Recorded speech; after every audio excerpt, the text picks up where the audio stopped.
Assalamualaikum warahmatullahi wabarakatuh, dan salam sejahtera untuk kita semua. Pada kesempatan kali ini, kami dari kelompok 1 akan menyampaikan materi presentasi kami melalui video pembelajaran yang berjudul Demokrasi Pancasila. Sebelumnya, perkenalkan kami dari kelompok 1 yang beranggotakan 7 orang. Pertama, Agustio Ardin. Kedua, Anissa Dwi Utami Marpaung. Ketiga, Cindy Claudia Halim. 4. Putri Ayu Gustiani Ningrum. 5. Silviani Maudi Alisa. 6. Hadat Alfarezi. 7. Anissa Puspita Hairani. Dan urgensi demokrasi yang bersumber dari Pancasila. Apa yang dimaksud dengan demokrasi? Menurut Abraham Lincoln, demokrasi adalah suatu pemerintahan dari rakyat, oleh rakyat, dan untuk rakyat, yang dimana suatu negara itu atau pemerintahan dibentuk oleh rakyat dan memiliki kekuasaan tertinggi sehingga kesejahteraan rakyat itu terpenuhi. Yang kemudian 3, tradisi pemikiran politik demokrasi. Yang pertama, teori Aristotelian klasik.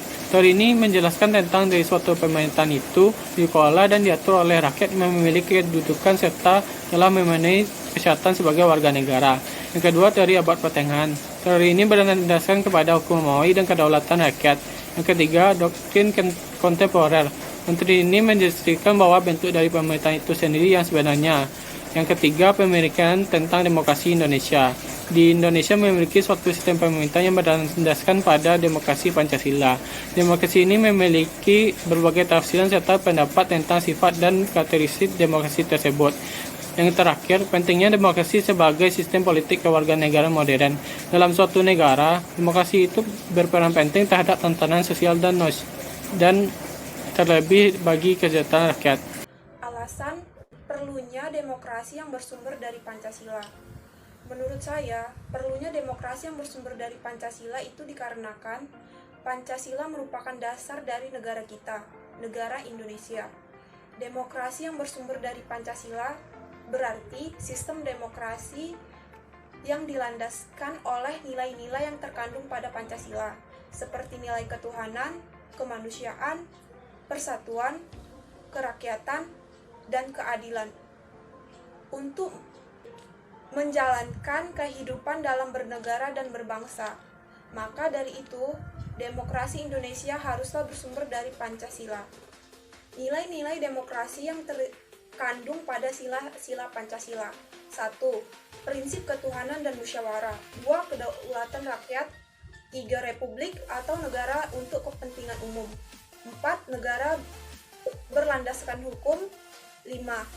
Pemerintah yang berkonstitusi. 6. Sistem perwakilan. Saya akan menjelaskan tentang sumber historis, sosiologis, dan politis tentang demokrasi yang bersumber dari Pancasila. Yang pertama, ada sumber nilai yang berasal dari demokrasi Pancasila. Di sini, demokrasi diartikan sebagai pemerintahan dari rakyat, oleh rakyat, dan untuk rakyat, yang juga merupakan fenomena baru ketika Indonesia merdeka. Yang kedua, ada sumber nilai yang berasal dari Islam. Demokrasi yang berasal dari Islam bersumber dari akar teologisnya. Inti dari keyakinan Islam adalah pengakuan pada ketuhanan yang Maha Esa dan Tuhanlah bentuk wujud satu-satunya yang pasti. Ketiga, sumber nilai yang berasal dari Barat.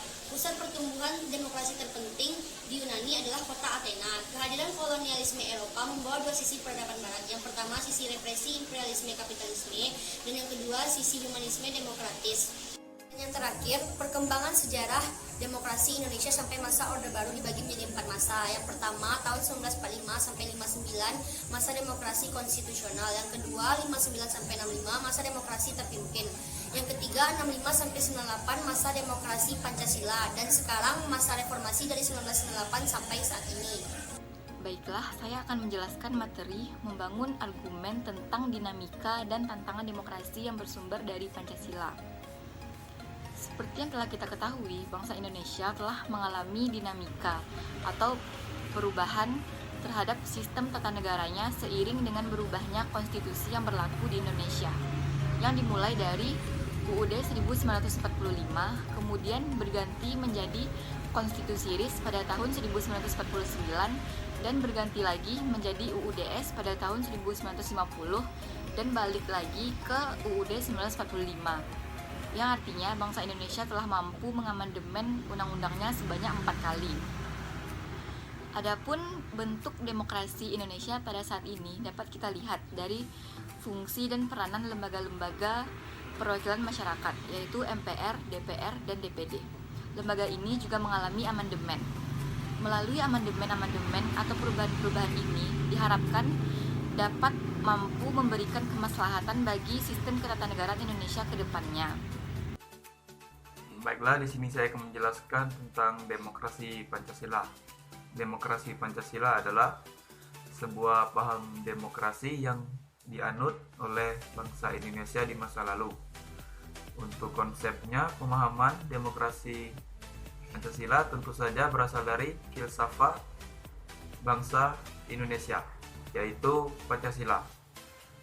Pancasila merupakan representasi yang mewakilkan kepribadian dari bangsa Indonesia.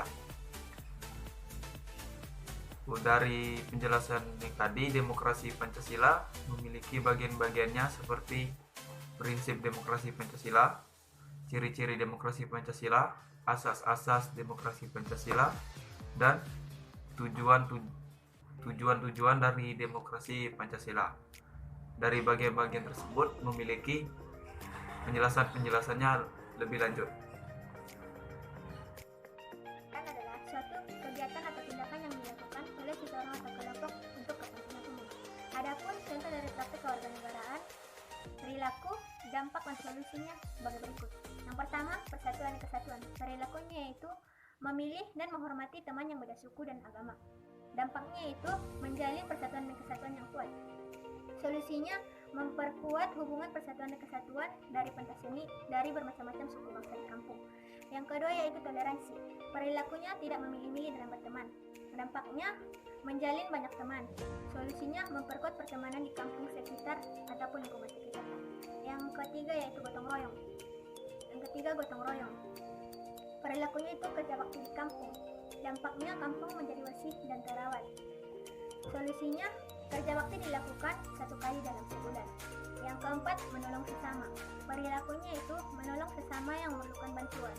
Dampaknya yang memerlukan bantuan itu merasa dipermudah. Dan solusinya menolong sesama tanpa memandang tahta dalam keadaan apapun. Demikianlah video pembelajaran yang berjudul Demokrasi Pancasila dari presentasi kelompok kami kali ini. Semoga apa yang telah kami sampaikan melalui video pembelajaran ini dapat bermanfaat dan berguna untuk kita semua. Jika ada kesalahan dan kekurangan dalam pembuatan video kali ini, kami memohon maaf.